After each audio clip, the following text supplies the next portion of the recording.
नित्यं पदवाक्यशास्त्रवचनं सांख्यं तथा ज्योतिषं कारणागं मनुधर्मशास्त्रममलं वेदान्तवाक्यं शुभं लोकानुग्रहतत्परैर्मुनिगणैः शास्त्रं समासादितम् एते स्वन्यतमं विभो करुणया शास्त्रं समाचम्यतां शास्त्रप्रिया शास्त्रसेवाम् अवधारय।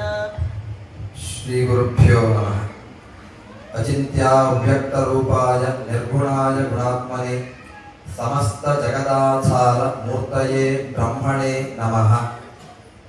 द्राङ्गसूक्तिमिचं मुचं वेनक्तु सगिरं गीर्वाण वन्द्यो रविः। श्री गुरुभ्यो नमः। सिद्धांत संहिता होराख्यैः त्रिभिः विभागैः विभक्तं ज्योतिषशास्त्रं वेदपुरुषस्य नेत्रस्थानीयात् प्रत्यक्षत्वाच्च अन्यशास्त्रापेक्षया वैशिष्ट्यं भजते। वेदांगत्वं ज्योतिषस्योक्तमस्मात् इत्युक्तेः इदं शास्त्रं कालविधानकं शास्त्रं यज्ञकर्मणां शुभकालविधानात्। अस्मिन् कालविधानके शास्त्रे पञ्चाङ्गगणितम् इत्यन्यतमं।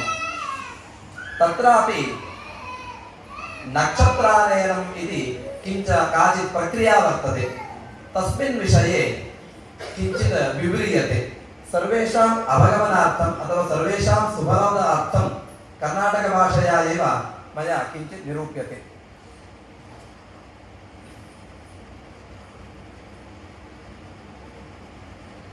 ಜ್ಯೋತಿಷಶಾಸ್ತ್ರ ಎನ್ನುವಂಥದ್ದು ಕಾಲವಿಧಾನಕವಾದಂತಹ ಶಾಸ್ತ್ರ. ಇದು ಕೂಡ ವೇದ ಪುರುಷನ ಕಣ್ಣಿನ ಸ್ಥಾನದಲ್ಲಿ ಬರುವಂಥದ್ದು. ಉಳಿದ ಅಂಗಗಳು ಇಲ್ಲದಿದ್ದರೂ ಕೂಡ ಒಬ್ಬ ವ್ಯಕ್ತಿಗೆ ಕಣ್ಣಿಲ್ಲ ಅಂತಾದ್ರೆ ಏನೂ ಮಾಡೋದಕ್ಕಾಗುವುದಿಲ್ಲ. ಆದ್ರಿಂದ ಈ ಜ್ಯೋತಿಷ ಶಾಸ್ತ್ರ ಎನ್ನುವಂಥದ್ದು ಶಾಸ್ತ್ರಗಳಲ್ಲೇ ಅತ್ಯಂತ ಮಹತ್ವವನ್ನ ಪಡೆದಂತಹ ಶಾಸ್ತ್ರ. ಅದನ್ನು ಕೂಡ ಶಾಸ್ತ್ರಕಾರರೇ ತಿಳಿಸ್ತಾರೆ, ಪ್ರತ್ಯಕ್ಷಂ ಜ್ಯೋತಿಷಂ ಶಾಸ್ತ್ರಂ ಎನ್ನುವುದಾಗಿ.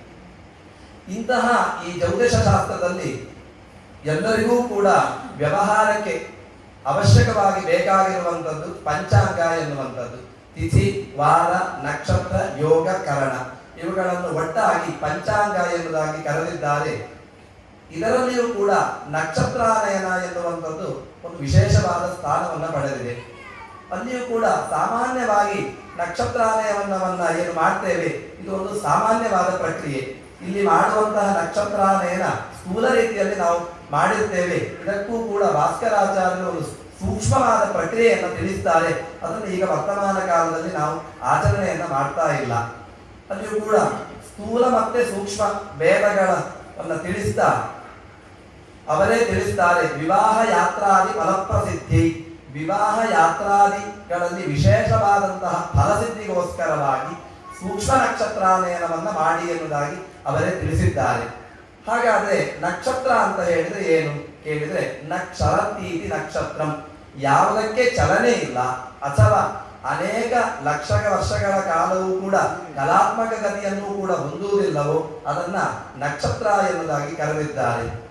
ಅಲ್ಲಿಯೂ ಕೂಡ ನಿತ್ಯ ನಕ್ಷತ್ರ ಮತ್ತೆ ಮಹಾ ನಕ್ಷತ್ರ ಎನ್ನುವುದಾಗಿ ನಾವು ಕೂಡ ಎರಡು ವಿಧಾನವಾಗಿ ಹೇಳ್ತೇವೆ. ಸೂರ್ಯ ಇರುವಂತಹ ನಕ್ಷತ್ರವನ್ನ ನಿತ್ಯ ನಕ್ಷತ್ರ ಮಹಾ ನಕ್ಷತ್ರ ಎನ್ನುವುದಾಗಿ, ಚಂದ್ರ ಇರುವ ನಕ್ಷತ್ರವನ್ನ ನಿತ್ಯ ನಕ್ಷತ್ರ ಎನ್ನುವುದಾಗಿ ಎರಡು ವಿಭಾಗವನ್ನ ಮಾಡಿ ತೋರಿಸಿದ್ದಾರೆ. ಈ ನಕ್ಷತ್ರವನ್ನ ಹೇಗೆ ತರಬೇಕು ಎನ್ನುವಂತಹ ವಿಚಾರವನ್ನ ಗಣಿತದಲ್ಲಿ ತಿಳಿಸ್ತಾರೆ. ಆಕಾಶದಲ್ಲಿ ಅನೇಕ ತೇಜಸ್ಪುಂಜಗಳು ಕಾಣ್ತಾ ಇದ್ರೂ ಕೂಡ 27 ನಕ್ಷತ್ರಗಳನ್ನ ಮಾತ್ರ ಶಾಸ್ತ್ರಕಾರರು ಗುರುತಿಸಿದ್ದಾರೆ. ಉಳಿದಂಥದ್ದು ಅವರಿಗೆ ಪ್ರತ್ಯಕ್ಷವಾಗಿ ತೋರಿದರೂ ಕೂಡ ಅದನ್ನು ಬಿಟ್ಟಿದ್ದಾರೆ. ಏಕೆ ಕೇಳಿದ್ರೆ, ಸೂರ್ಯ ಸಂಚಾರ ಮಾಡುವಂತಹ ಕ್ರಾಂತಿ ವೃತ್ತ ಏನಿದೆ, ಆ ಕ್ರಾಂತಿ ವೃತ್ತದ ಸಮೀಪದಲ್ಲಿರುವಂತಹ ನಕ್ಷತ್ರಗಳನ್ನ ಮಾತ್ರ ನಕ್ಷತ್ರ ಅಶ್ವಿನ್ಯಾದಿ 27 ನಕ್ಷತ್ರ ಎನ್ನುವುದಾಗಿ ಅದನ್ನು ಗುರುತಿಸಿದ್ದಾರೆ. ಆ ನಕ್ಷತ್ರಗಳಿಗೆ ಮಾತ್ರ ಕೆಲವರು ಹೋಗೋಕ್ಕಾಗ್ತದೆ. ಉಳಿದಂತಹ ನಕ್ಷತ್ರಗಳು ಕ್ರಾಂತಿ ವೃತ್ತದಿಂದ ತುಂಬಾ ದೂರದಲ್ಲಿರುವುದರಿಂದ ಅಲ್ಲಿಗೆ ಹೋಗುವುದಕ್ಕೆ ಸಾಧ್ಯ ಇಲ್ಲ ಎನ್ನುವಂತಹ ಕಾರಣಕ್ಕೋಸ್ಕರವಾಗಿ 27 ನಕ್ಷತ್ರಗಳನ್ನ ಮಾತ್ರ ನಕ್ಷತ್ರ ಎನ್ನುವಂತಹ ಶಬ್ದದಿಂದ ಕರೀತಾರೆ. ಇಂತಹ ಈ ನಕ್ಷತ್ರ ಚಕ್ರದಲ್ಲಿ 21,600 ಕಲೆಗಳಿರ್ತದೆ. ಅದನ್ನ 27ರಿಂದ ಭಾಗಿಸಿದಾಗ ಒಂದೊಂದು ನಕ್ಷತ್ರದ ಭೋಗ ಪ್ರಮಾಣ 800 ಕಲೆಗಳಷ್ಟು ಸಿಗ್ತದೆ. ಈ ಭೋಗ ಪ್ರಮಾಣದಿಂದ ಅನುಪಾತ ಮಾಡಿ ನಕ್ಷತ್ರವನ್ನ ತರ್ತಾರೆ. ಅಲ್ಲಿಯೂ ಕೂಡ ನಿತ್ಯ ನಕ್ಷತ್ರ ತರುವಾಗ ಕಲಾತ್ಮಕವಾದಂತಹ ಚಂದ್ರಸ್ಫುಟವನ್ನ 800ರಿಂದ ಭಾಗಿಸಿದಾಗ 800 ಕಲೆಗಳಿಗೆ 1 ನಕ್ಷತ್ರ ಆಗುವುದಾದ್ರೆ ಚಂದ್ರ ಇರುವಂತಹ ನಕ್ಷತ್ರ ಚಂದ್ರನ ಸ್ಫುಟ ಕಲೆಗಳಿಗೆ ಏನು ಅಂತ ಅನುಪಾತ ಮಾಡಿದಾಗ ಅಲ್ಲಿ ಲಬ್ಧಿತುಲ್ಯವಾದಂತಹ ಗತ ನಕ್ಷತ್ರ ಪ್ರಮಾಣ ಸಿಗ್ತದೆ. ಶೇಷತುಲ್ಯವಾದಂಥದ್ದು ವರ್ತಮಾನ ನಕ್ಷತ್ರದ ಗತಕಲೆಗಳಾಗಿರ್ತದೆ. 800ರಿಂದ ಈ ಗತಕಲೆಗಳನ್ನು ಕಳೆದಾಗ ನಮಗೆ ಭೋಗಕಲೆಗಳು ಎನ್ನುವಂಥದ್ದು ಸಿಗ್ತದೆ. ಇಲ್ಲಿಂದ ಪಂಚಾಂಗದಲ್ಲಿ ಸೂಚನೆ ಮಾಡಿರುವಂತಹ ಘಟಿಕೆಗಳನ್ನು ತರುವಾಗ ಚಂದ್ರನ ಸ್ಫುಟ ಗತಿಕಲೆಗಳಿಗೆ 60 ಗಳಿಗೆಗಳಾಗುವುದಾದ್ರೆ ಈ ಗತಕಲೆಗಳಿಗೆ ಏನು ಗಮ್ಯ ಕಲೆಗಳಿಗೆ ಏನು ಅಂತ ಮಾಡಿದಾಗ ಪಂಚತಾಂಗದಲ್ಲಿ ಸೂಚನೆ ಮಾಡಿರುವಂತಹ ಗಳಿಗೆ ನಕ್ಷತ್ರದ ಗಳಿಗೆ ಎನ್ನುವಂಥದ್ದು ಉಪಲಬ್ಧವಾಗ್ತದೆ. ಇದು ವಸ್ತುತಃ ಸ್ಥೂಲವಾದಂತಹ ಪ್ರಕ್ರಿಯೆ. ಇದಕ್ಕೂ ಕೂಡ ನಾವು ಸೂಕ್ಷ್ಮವಾದ ಪ್ರಕ್ರಿಯೆಯನ್ನ ಗರ್ಗಾದಿ ಮುನಿಗಳಿಂದ ಪ್ರಣೀತವಾದಂತಹ ವಿಚಾರವನ್ನ ಭಾಸ್ಕರಾಚಾರ್ಯರು ತಮ್ಮ ಸಿದ್ಧಾಂತ ಶಿರೋಮಣಿಯಲ್ಲಿ ನಿರೂಪಿಸಿದ್ದಾರೆ. ಸೂಕ್ಷ್ಮಂ ಪ್ರವಕ್ಷೇತ ಮುನಿ ಪ್ರಣೀತಂ ವಿವಾಹ ಯಾತ್ರಾದಿ ಫಲಪ್ರಸಿದ್ಧಿ ಎನ್ನುವುದಾಗಿ ಅವರು ತಿಳಿಸಿರುವಂಥದ್ದು. ಹೇಗೆ ಕೇಳಿದ್ರೆ ನಕ್ಷತ್ರಗಳೆನ್ನುವಂಥದ್ದು ಎಲ್ಲವೂ ಕೂಡ ನಾವು 800 ಕಲೆಗಳೆಂದಾಗಿ ಹೇಳ್ತೇವೆ. ಅದು ಸ್ಥೂಲವಾದ ರೀತಿಯಲ್ಲಿ. ಸೂಕ್ಷ್ಮವಾಗಿ ನೋಡುವುದಾದರೆ ಪ್ರತಿಯೊಂದು ನಕ್ಷತ್ರಗಳ ಆ ಪ್ರಮಾಣ ಎನ್ನುವಂಥದ್ದು ವ್ಯತ್ಯಾಸವನ್ನ ಹೊಂದಿರ್ತದೆ. ಅಲ್ಲಿಯೂ ಕೂಡ ಅರ್ಧಭೋಗ ನಕ್ಷತ್ರಗಳು, ಅತ್ಯರ್ಧಭೋಗ ನಕ್ಷತ್ರಗಳು, ಸಮಭೋಗ ನಕ್ಷತ್ರಗಳು ಎನ್ನುವುದಾಗಿ 3 ವಿಭಾಗವನ್ನು ತೋರಿಸುತ್ತಾರೆ. ಅಲ್ಲಿ ವಿಶಾಖ, ಪುನರ್ವಸು, ರೋಹಿಣಿ, ಉತ್ತರಾತ್ರಯ ಈ 3 ನಕ್ಷತ್ರಗಳು 6 ನಕ್ಷತ್ರಗಳು ಅತ್ಯರ್ಧಭೋಗ ನಕ್ಷತ್ರಗಳು. ಇನ್ನು ಆಶ್ಲೇಷ, ಸ್ವಾತಿ, ಹಾಗೆ ಆರ್ದ್ರಾ ನಕ್ಷತ್ರ, ಭರಣಿ ನಕ್ಷತ್ರ ಇತ್ಯಾದಿ 6 ನಕ್ಷತ್ರಗಳು ಅರ್ಧಭೋಗ ನಕ್ಷತ್ರಗಳು. ಉಳಿದಂತಹ 15 ನಕ್ಷತ್ರಗಳು ಸಮಭೋಗ ನಕ್ಷತ್ರಗಳು ಎನ್ನುವುದಾಗಿ ತಿಳಿಬೇಕು. ಅಲ್ಲಿಯೂ ಸಮಭೋಗದ ಪ್ರಮಾಣವನ್ನು ತಿಳಿಸಿದ್ದಾರೆ. ಚಂದ್ರನ ಮಧ್ಯಮ ಗತಿಗೆ ಸರಿಯಾದಂಥದ್ದು 790 ಕಲೆ 35 ವಿಕಲೆ. ಇದು ಚಂದ್ರನ ಸರಾಸರಿ ಗತಿ. ಆ ಗತಿಗೆ ಸರಿಯಾದಂಥದ್ದು ಆ ನಕ್ಷತ್ರಗಳ ಸಮಭೋಗ ಆಗಿರ್ತದೆ. ಇದನ್ನ ಸಮಭೋಗಕ್ಕೆ ಮತ್ತೆ ಅರ್ಧವನ್ನ ಸೇರಿಸಿದಾಗ ಅದು ಅತ್ಯರ್ಧ ಭೋಗ ಆಗ್ತದೆ. 390 ಹತ್ತರ ಅರ್ಧಭೋಗ ಆಗಿರ್ತದೆ. ಇದು ನಕ್ಷತ್ರದ ಪ್ರಮಾಣ ಎನ್ನುವುದಾಗಿ ತಿಳಿಬೇಕು. ಇದರಿಂದ ನಾವು ಗಣಿತವನ್ನ ಸಾಧನೆ ಮಾಡಬೇಕು. ಹೇಗೆ ಕೇಳಿದ್ರೆ ಯಾವ ನಕ್ಷತ್ರ ಯಾವ ಗ್ರಹನ ನಕ್ಷತ್ರವನ್ನ ತರಬೇಕು ಅವನ ಸ್ಫುಟವನ್ನ ಮೊದಲಾಗಿ ಮಾಡಿಕೊಳ್ಳಬೇಕು. ಆ ಸ್ಫುಟವನ್ನ ಕಲಾತ್ಮಕವಾಗಿ ಮಾಡಿಕೊಂಡು ಒಂದೊಂದು ನಾವು ಲಗ್ನಾನಯನವನ್ನ ಮಾಡುವಾಗ ಹೇಗೆ ಆ ಲಗ್ನ ಪ್ರಮಾಣವನ್ನು ಕಳಿತಾ ಬರ್ತೇವೋ ಅದೇ ರೀತಿಯಾಗಿ ಆಯಾಯ ಅಶ್ವಿನ್ಯಾದಿ ನಕ್ಷತ್ರದ ಭೋಗ ಪ್ರಮಾಣವನ್ನು ಕಳಿತಾ ಬರಬೇಕು. ಎಲ್ಲಿಯವರೆಗೆ ಕಳೆಯಲು ಸಾಧ್ಯ ಆಗ್ತದೋ ಅಲ್ಲಿವರೆಗೆ ಕಳೆಬೇಕು. ಯಾವ ನಕ್ಷತ್ರ ಶುದ್ಧ ಆಗುವುದಿಲ್ಲವೋ ಅರ್ಥಾತ್ ಕಳೆದು ಹೋಗುವುದಿಲ್ಲವೋ ಅದು ಆ ಗ್ರಹನ ನಕ್ಷತ್ರ ಆಗಿರ್ತದೆ. ಅಲ್ಲಿ ಉಳಿದಂಥದ್ದು ಆ ನಕ್ಷತ್ರನ ಭುಕ್ತ ಪ್ರಮಾಣ ಆಗಿರ್ತದೆ. ನಂತರ ಆ ನಕ್ಷತ್ರದ ಭೋಗ ಪ್ರಮಾಣದಿಂದ ಈ ಭುಕ್ತ ಪ್ರಮಾಣವನ್ನು ಕಳೆದಾಗ ಆ ನಕ್ಷತ್ರದ ಭೋಗ್ಯ ಪ್ರಮಾಣ ಸಿಗ್ತದೆ. ಈ ರೀತಿಯಾಗಿ ಹಿಂದಿನ ರೀತಿಯಲ್ಲೇ ನಾವು ಗಳಿಗೆಯನ್ನು ತರಬೇಕು. ಈ ರೀತಿಯಾಗಿ ಮಾಡಿದಾಗ ಮಾತ್ರ ಆ ವಿವಾಹ ಆಗಿರ್ಬೋದು, ಉಪನಯನ ಆಗಬಹುದು, ಇತ್ಯಾದಿ ಯಾವುದು ಮುಹೂರ್ತಾಪೇಕ್ಷಿತವಾದ ಕಾರ್ಯಗಳ ಶುಭ ಫಲ ಎನ್ನುವಂಥದ್ದು ಪಡೆಯಲು ಸಾಧ್ಯ ಆಗ್ತದೆ. ಇಲ್ಲ ಅಂತಾದ್ರೆ ಯಾವುದೋ ನಕ್ಷತ್ರದಲ್ಲಿ ಮಾಡುವಂತಹ ಕಾರ್ಯ ಇನ್ಯಾವುದೋ ನಕ್ಷತ್ರದಲ್ಲಿ ಮಾಡಿದ ಹಾಗೆ ಆಗ್ತದೆ ಎನ್ನುವುದಾಗಿ ಈ ವಿಷಯದಲ್ಲಿ ನಾವು ತಿಳಿಬೇಕಾಗಿರುವಂಥದ್ದು.